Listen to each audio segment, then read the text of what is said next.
हाय गेदन, welcome back to our channel reveal GK. Now इस video में हम लोग सब कुछ जानने वाले हैं रिपब्लिक डे से रिलेटेड।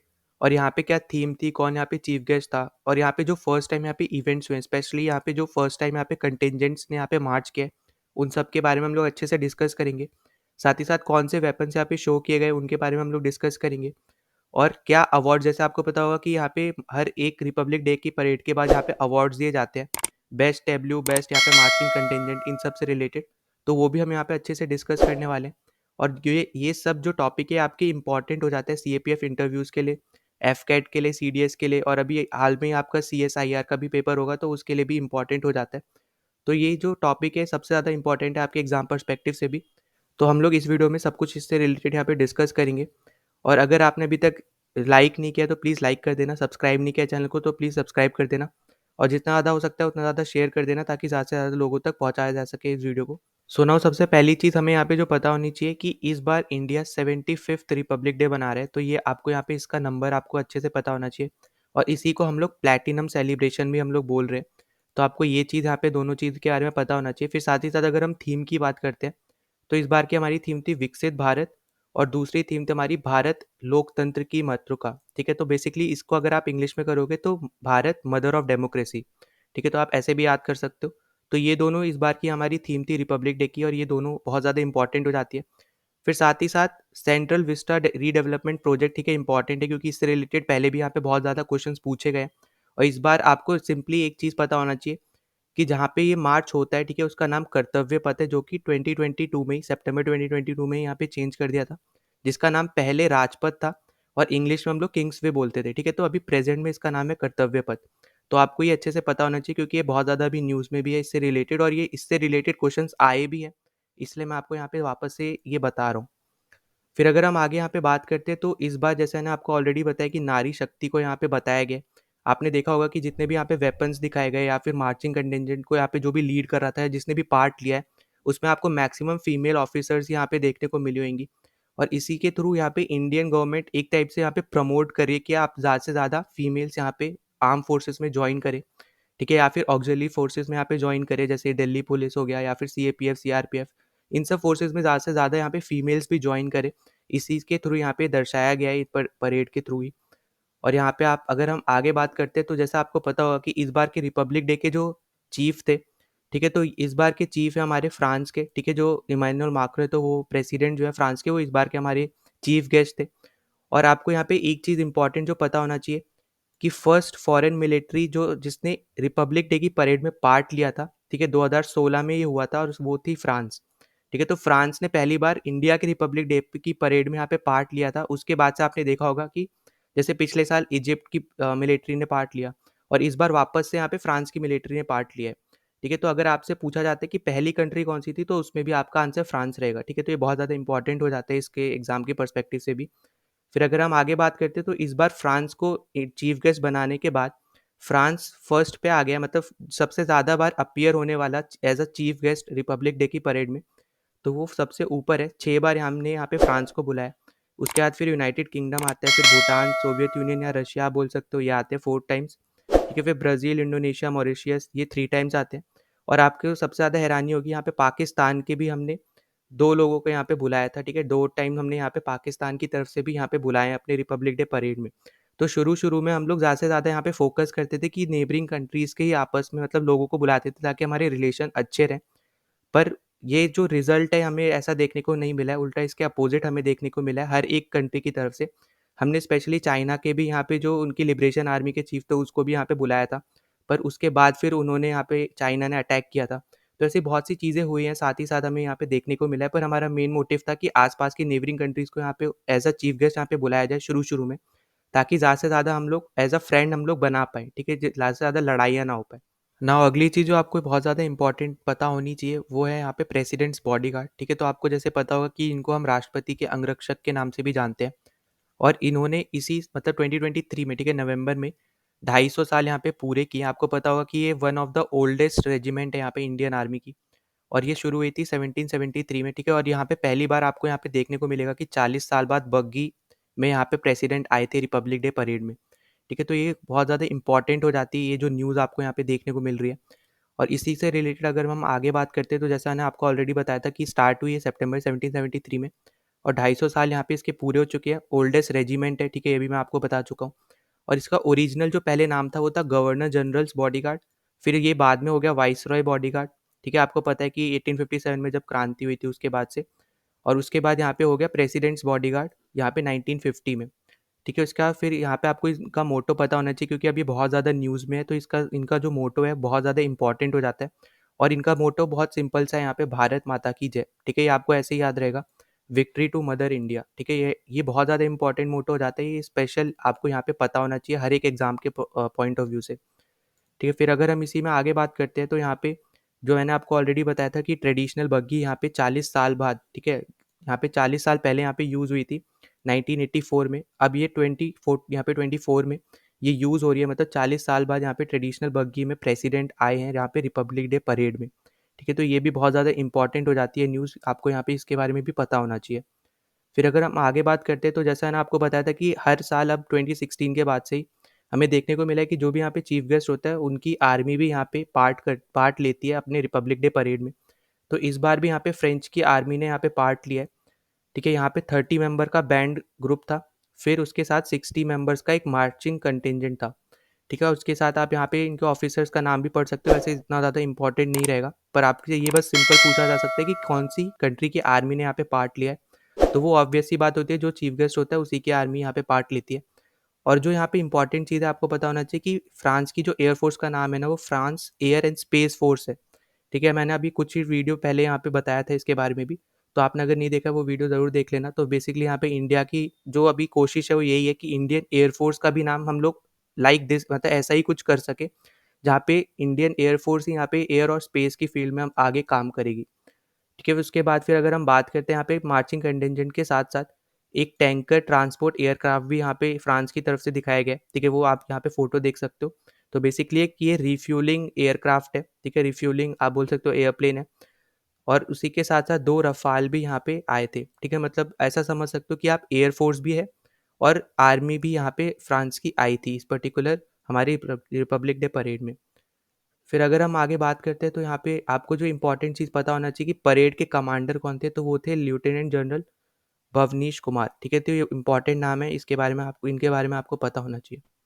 नाउ अब हम यहाँ पे बात करेंगे वेपन्स जो यहाँ पे हमारी परेड में दिखाए गए थे। तो सबसे पहले हम लोग सबसे पहले यहाँ पे बात कर लेते हैं 61 कैवेलरी की, ठीक है। तो परेड हमारी यहाँ से शुरू हुई थी और ये इकलौती कैवेलरी रेजिमेंट है, यहाँ पे आप बोल सकते हो घुड़सवारों की रेजिमेंट है इकलौती जो अभी भी एक्टिव है पूरे वर्ल्ड में, ठीक है। तो ये बहुत ज़्यादा इंपॉर्टेंट हो जाती है क्योंकि अब इसने यहाँ पे पार्ट लिया है हमारी रिपब्लिक डे परेड में, तो आपको इस रेजिमेंट के बारे में पता होना चाहिए, ठीक है। उसके बाद अगर हम यहाँ आगे बात करते हैं तो टैंक दिखाए गए थे T-90 भीष्मा, ठीक है, पिछली बार भी यहाँ पे थे और ये DRDO ने बनाए हैं। फिर उसके बाद नाग मिसाइल सिस्टम यहाँ पे दिखाया गया है, ठीक है, जो कि यहाँ पे Indian ministry of defence's integrated guided missile development programme जो हमारा हुआ था, जहाँ पे 5 मिसाइल यहाँ पे बनाई गई थी, ठीक है, पृथ्वी, अग्नि, त्रिशूल, नाग और आकाश, ठीक है। अब इसको शॉर्ट फॉर्म में आप पटना के नाम से भी आप याद कर सकते हो, ठीक है, PAT फिर NA, पटना के नाम से भी आप याद कर सकते हो, तो ईजी रहेगा आपके लिए। तो इसके अंदर ये 5 मिसाइल्स यहाँ पे बनाई गई थी जिसमें से एक ये नाग भी है, ठीक है। और इसको भी यहाँ पे DRDO ने ही बनाया। उसके बाद अगर हम बात करते हैं नेक्स्ट थी हमारे पास इन्फेंट्री कॉम्बैक्ट व्हीकल, और इसको भी यहाँ पे DRDO ने ही बनाया और यहाँ पे आप इसकी फोटो देख रहे हो, ठीक है, सारथ यहाँ पे इसका नाम है। तो ये आपको नाम आपको पता होना चाहिए क्योंकि आपसे ऐसा पूछा जा सकता है कि सारथ एक आपको नाम दे देगा और ये पूछ लेगा कि 4 ऑप्शन देके कि इनमें से क्या है, रॉकेट लॉन्चर है, इन्फेंट्री कॉम्बैक्ट व्हीकल है या फिर मिसाइल सिस्टम है, क्या है, ऐसे करके आपसे पूछा जा सकता है, ठीक है। तो इसलिए आपको ईजिली इसका नाम पता होना चाहिए क्योंकि पिनाका के बारे में बहुत बार यहाँ पे पेपर्स में पूछा गया। और उसके बाद इंडियन आर्मी ने पहली बार अपनी ATV जो यहाँ पे व्हीकल है, ठीक है, ये यहाँ पे दिखाई है, इसका नाम है पोलारिस। तो इसका नाम भी यूनिक है, तो इसके बारे में भी आपको यहाँ पे पता होना चाहिए। और ये क्विक रिएक्शन टीम्स जो है इंडियन आर्मी की वो यूज़ करेंगे और ये आप समझ सकते हो ऑल टेरेन व्हीकल है, ठीक है, किसी भी टेरेन में यहाँ पे ये यूज़ की जा सकती है। फिर अगर हम आगे यहाँ पे बात करते हैं तो जैसे मैंने आपको बताया था पिनाका बहुत ज़्यादा इंपॉर्टेंट था, ठीक है, अभी भी है और यहाँ पे पूछे भी गए हैं इससे रिलेटेड यहाँ पे क्वेश्चन, पिनाका का CDS में भी क्वेश्चन आ चुका है। तो आपको यहाँ पे पता होना चाहिए कि ये DRDO ने बनाया। और यहाँ पे अगर आपसे पूछा जाता है कि स्वाति नाम दे दे और 4 ऑप्शन दे दे, तो आपको यहाँ पे पता होना चाहिए कि वेपन लोकेटिंग रेडार सिस्टम है ये, ठीक है। इसको भी यहाँ पे DRDO और भेल ने बनाया, ठीक है, भारत इलेक्ट्रॉनिक्स लिमिटेड। फिर नेक्स्ट है आपके पास सर्वत्र मोबाइल ब्रिजिंग सिस्टम, ठीक है, ये आपका इंजीनियरिंग रेजिमेंट के पास होता है। और ये डीआरडीओ ने यहाँ पे बनाया है, इसका आप यहाँ पे फ़ोटो देख सकते हो और स्वाति आपका ये है, ठीक है? तो यहाँ से आप ईज़िली पता कर सकते हो कि यहाँ पे जो भी नाम है ना आपके वेपन्स के, ये बहुत ज़्यादा इंपॉर्टेंट हो जाते हैं, एफकेट, सीडीएस, इवन यहाँ पे एसएससी में भी कभी-कभी यहाँ पे डिफेंस से रिलेटेड कभी एक्सरसाइज पूछ लेते हैं, कभी यहाँ पे जो हमारे पास वेपन्स है, उनके बारे में पूछ लेते हैं, तो बहुत ज़्यादा इंपॉर्टेंट ये सब नाम हो जाते हैं। नाउ हम यहाँ पे बात करते हैं कंटिजेंट्स के बारे में, तो सबसे पहले हम लोग यहाँ पे बात करेंगे बॉम्बे सैपर्स के बारे में। और ये इसलिए भी इम्पॉर्टेंट है क्योंकि ये 20 साल बाद यहाँ पे रिपब्लिक डे की परेड में यहाँ पे पार्ट ले रही है और ये इंडियन आर्मी की इंजीनियरिंग यूनिट है, इसके बारे में आपको पता होना चाहिए। और दूसरा रीज़न ये इम्पॉर्टेंट इसलिए क्योंकि ये इसको वुमेन ऑफिसर यहाँ पे लीड कर रही है मार्च में, ठीक है? तो इसलिए आपको इसके बारे में पता होना चाहिए। फिर जो यहाँ पे वुमेन ऑफिसर लीड कर रही है उनका नाम है मेजर दिव्या त्यागी और ये पिछली बार 2004 में यहाँ पे इन्होंने पार्ट लिया था और इस यूनिट को विक्टोरिया क्रॉस, परमवीर चक्र और अशोक चक्र तीनों मिल चुका है, ठीक है? और ये इकलौती इंजीनियरिंग रेजिमेंट है जिसको 3 डिस्टिंक्शंस मिले हैं यहाँ पे कारगिल वॉर में। और बाकी जो 2 यहाँ पे इंजीनियरिंग रेजिमेंट है उनका नाम है मद्रास सैपर, बंगाल सैपर और यहाँ पे बॉम्बे सैपर, मैं आपको ऑलरेडी बता चुका हूँ। तो ये ओवरऑल 3 इंजीनियरिंग यूनिट्स हैं। और आपको यहाँ पे एक चीज़ पता होना चाहिए कि बॉम्बे सैपर्स में, ठीक है, ये यूनिट है, इसके अंदर अलग-अलग रेजिमेंट्स आती हैं। उसमें से एक है 115 रेजिमेंट, ठीक है? तो 115 वाली जो रेजिमेंट है, उन्होंने यहाँ पे मार्च किया है रिपब्लिक डे की परेड में और वो यहाँ पे बॉम्बे सैपर्स का पार्ट है, ठीक है? बॉम्बे सैपर्स आपकी एक यूनिट है जिसका हेडक्वार्टर आपको पुणे में मिलेगा, ठीक है? नाउ जो अगली इंपॉर्टेंट न्यूज़ है यहाँ पे आप देख पा रहे होगे, आर्म फोर्सेस मेडिकल सर्विसेज, ठीक है? तो जो यहाँ पे ये फोर्स है इसने फर्स्ट टाइम रिपब्लिक डे की परेड में पार्ट लिया है और वो भी यहाँ पे जितना भी आप कंटिजेंट देख रहे हो ये सब ऑल वुमेन्स का कंटिजेंट है, ठीक है? यहाँ पे सब फीमेल ही है और इनको जो लीड कर रहा है, इसलिए आपको पता होना चाहिए इनको लीड कौन कर रहा है यहाँ पे मार्च में, ठीक है? तो अगर हम यहाँ पे आगे बात करते हैं, तो यहाँ पे मैंने आपको लिस्ट दे रखी है, ठीक है? यहाँ पे मैंने आपको आर्म फोर्सेस मेडिकल सर्विसेज जो अभी हम बात कर रहे थे वो भी मैंने यहाँ पे लिख रखा है। तो बेसिकली यहाँ पे मैंने लिखा है कि जो कंटिजेंट है और उनको लीड कौन कर रहा है, ठीक है? तो जैसे वुमेन ट्राई सर्विसेज में कैप्टन संध्या ने लीड किया है, सीआरपीएफ में असिस्टेंट कमांडेंट मेघा नायर ने लीड किया है, फिर सीआईएसएफ में असिस्टेंट कमांडेंट तमन्य मोहंती ने लीड किया है, फिर आईटीबीपी में असिस्टेंट कमांडेंट मोनिया शर्मा ने लीड किया है, एसएसबी में डिप्यूटी कमांडेंट नैन्सी सिंघाला, फिर बीएसएफ को लीड किया यहाँ पे असिस्टेंट कमांडेंट मोनिका लाखरा ने, फिर सिख रेजिमेंट यहाँ पे इंपॉर्टेंट हो जाती है, अभी हम आगे जब अवार्ड्स की बात करेंगे तो इसलिए ये बहुत ज़्यादा इंपॉर्टेंट हो जाती है, इसका आपको पता होना चाहिए। तो इनको लीड किया मेजर सरबजीत सिंह ने, फिर बॉम्बे सैपर्स जैसा मैंने आपको बता चुका है मेजर दिव्या त्यागी ने, फिर आर्म फोर्सेस मेडिकल सर्विस, ठीक है? क्योंकि ये फर्स्ट टाइम यहाँ पे इन्होंने पार्ट लिया है और इन्होंने 20 साल बाद पार्ट लिया है, ठीक है? तो ये सब इंपॉर्टेंट है, सिर्फ इंपॉर्टेंट ही मैंने यहाँ पे लिस्ट में लिखा है, तो आप रोक के वीडियो को इसका स्क्रीनशॉट ले लेना, ठीक है? बहुत ज़्यादा इंपॉर्टेंट हो जाता है। तो यहाँ पे आर्म फोर्सेस मेडिकल सर्विस को यहाँ पे लीड किया मेजर सृष्टि खुल्लर ने। और अगर हम यहाँ पे आगे बात करते हैं तो आईएएफ, क्योंकि एफकेट के पॉइंट ऑफ व्यू से इंपॉर्टेंट हो जाते हैं, तो आईएएफ की जो जिसको लीड किया कंटिजेंट को, तो उनका नाम है स्क्वाड्रन लीडर रश्मि ठाकुर, ठीक है? फिर दिल्ली पुलिस, ये भी इंपॉर्टेंट हो जाता है अवार्ड्स के पर्सपेक्टिव से भी, तो इनका आपको पता होना चाहिए। और ये इनका नाम है एडिशनल, यहाँ पे डीसीपी है, ठीक है? एडिशनल डीसीपी और इनका नाम है श्वेता के सुगाथन, ठीक है? तो ये बहुत ज़्यादा इंपॉर्टेंट नाम है, ये सब आपको पता होना चाहिए। नाउ हम यहाँ पे लास्ट में बात कर लेते हैं अवार्ड से रिलेटेड। तो आप यहाँ पे देख पा रहे हो दिल्ली पुलिस और सीआरपीएफ, ठीक है? यहाँ पे दोनों को ही यहाँ पे अवार्ड मिला है बेस्ट मार्चिंग कंटिजेंट से रिलेटेड। बस यहाँ पे डिफरेंस यहाँ पे यही है, यहाँ पे ये सीएपीएफ और अदर ऑक्सिलरी फोर्सेस के बारे में हम लोग डिस्कस कर रहे हैं। जैसे यहाँ पे दिल्ली पुलिस हो गया, सीआरपीएफ, सीआईएसएफ, आईटीबीपी, एसएसबी, ठीक है? इन टाइप की फोर्सेज ये आपकी ऑक्सिलरी फोर्सेज में आती हैं। तो उसमें जजेस चॉइस कैटेगरी में जो अवार्ड मिला है वो दिल्ली पुलिस को मिला है और इसी सेम में ही यहाँ पे जो पॉपुलर चॉइस कैटेगरी या फिर पीपल चॉइस कैटेगरी है उसमें यहाँ पे सीआरपीएफ को मिला है, ठीक है? तो आपको ये याद रखना है कि ये CAPF and other auxiliary forces में इनको मिला है। वहीं पे अगर हम बात करते हैं सर्विसेज के हिसाब से, ठीक है, मतलब मेन जो आर्म फोर्सेज हमारी है 3, ठीक है, अगर उन सर्विसेज के हिसाब से अगर हम बात करते हैं तो यहाँ पे बेस्ट मार्चिंग कंटिजेंट यहाँ पे जो जजेस चॉइस अवार्ड मिला है वो यहाँ पे सिख रेजिमेंट को मिला है और पीपल्स चॉइस अवार्ड जो मिला है वो राजपूताना राइफल्स को मिला है, ठीक है? तो ये आपको इन चार, ये सिंपल 4 नाम है, आपको ये सिंपल यहाँ पे पता होना चाहिए, इसमें कुछ डिफ़िकल्ट नहीं है याद करना, ठीक है? फिर उसके अगर हम आगे बात करते हैं तो यहाँ पे अगर हम टैब्लू की बात करते हैं तो जो अभी तक न्यूज़ सामने आ रही है उससे दिख रहा है कि ओडिशा को यहाँ पे टैब्लू में बेस्ट टैब्लू का अवार्ड मिला है। वहीं पे पीपल्स चॉइस में यहाँ पे गुजरात को मिला है, ठीक है? तो बेसिकली वही सेम चीज़ है कि यहाँ पे जजेस के हिसाब से यहाँ पे ओडिशा जीता है और पीपल्स के हिसाब से यहाँ पे गुजरात को फर्स्ट प्राइज़ मिला है, ठीक है? तो यहाँ पे ऐसा कोई डिफ़िकल्टी आपको नहीं आएगी, तो आपको ये थोड़ा इसके बारे में आइडिया होना चाहिए। और उसके साथ-साथ यहाँ पे जो मिनिस्ट्री ऑफ कल्चर है, ठीक है? जिसका मोटो था यहाँ पे भारत मदर ऑफ डेमोक्रेसी, तो उसको यहाँ पे फर्स्ट प्राइज़ मिला है यहाँ पे जो जितनी भी मिनिस्ट्रीज़ ने यहाँ पे पार्ट लिया था उस कैटेगरी में। ठीक है, तो जैसे मैंने आपको बताया था कि यहाँ पे कंटिंजेंट में भी जब अवार्ड मिल रहे थे, तो जैसे एक कैटेगरी थी सीएपीएफ वाली, ठीक है, और अदर ऑक्सिलरी फोर्सेस, और दूसरी थी आपकी सर्विसेज की। ठीक है, तो वैसे यहाँ पे डिफरेंट थी, एक थी स्टेट कैटेगरी, जहाँ पे ओडिशा यहाँ पे आया और यहाँ पे गुजरात आया पीपल चॉइस में, और उसके बाद आपकी थी एक मिनिस्ट्री की कैटेगरी जिसमें यहाँ पे मिनिस्ट्री ऑफ कल्चर्स यहाँ पे फर्स्ट आया। ठीक है, उसके बाद अगर हम यहाँ पे बात करते हैं, यहाँ पे आप देख पाओगे कि डिफरेंट डिफरेंट यहाँ पे क्वेश्चंस पूछे गए थे आपसे, अवार्ड यहाँ पे एक टाइप से वोट मांगे गए थे कि आपके अकॉर्डिंग यहाँ पे कौन जीतना चाहिए। ठीक है, पीपल चॉइस कैटेगरी में जो आप देख रहे हो, जो यहाँ पे जीते हैं उसके हिसाब से। तो अगर यहाँ पे अगर आप देखोगे, जैसे यहाँ पे आपको दिख रहा होगा राजपूताना राइफल्स, ठीक है, यहाँ पे 25% यहाँ पे उनको वोट्स मिले थे, इसलिए यहाँ पे वो अवार्ड जीते, ठीक है, पीपल चॉइस का। तो वैसे ही यहाँ पे अभी अगर हम बात करते हैं, तो यहाँ पे गुजरात जैसे यहाँ पे जीता था, ठीक है, 32 वोट्स यहाँ पे मिले हैं उनको। तो इसी यहाँ पे इसी पर्टिकुलर वोट्स की वजह से यहाँ पे उन लोगों को यहाँ पे बनाया गया।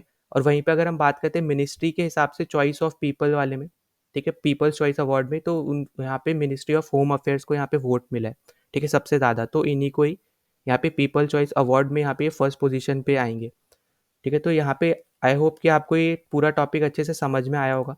मैंने पूरा ट्राई किया यहाँ पे एक ही वीडियो में पूरा रिपब्लिक डे से रिलेटेड जितना भी इंपॉर्टेंट न्यूज़ थी सब एक इसी वीडियो में कवर अप करने के लिए, क्योंकि अभी एग्जाम्स आपके आने वाले हैं। एफकेट हो गया, सीएपीएफ के इंटरव्यूज़ हो गए, यहाँ पे सीएसआईआर के पेपर है अभी, ठीक है, नेक्स्ट मंथ में ही।